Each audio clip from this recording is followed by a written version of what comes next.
Assalamualaikum warahmatullahi wabarakatuh. Mga kapatid sa Islam, Quranic dua na naman po tayo. Dua ng isang propeta na binansagang Kalimullah o siya na nakikipag-usap sa Allah subhanahu wa ta'ala ng diretsahan na wala ng taga pamamagitan pa. Siya si Propeta Musa alayhi salatu wassalam o si Moises.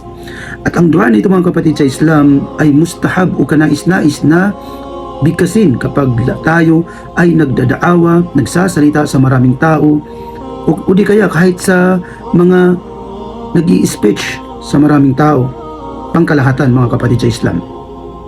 Ang dua nito mga kapatid sa Islam ay mababasa natin sa banal na Quran sa Surah Taha verse 25 to 28. Ito po ang dua, sa ulo po natin.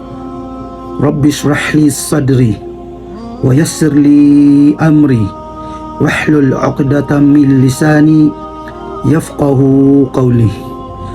Ang ibig sabihin, ayon sa malapit nitong kahulugan, o aking Panginoon, bigyan mo ako ng lakas ng loob at pagaanin mo sa akin ang aking mga gawain.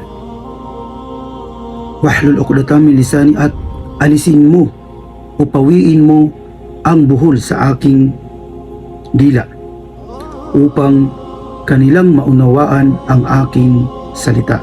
Subhanallah. Mga kapatid sa Islam, ang dua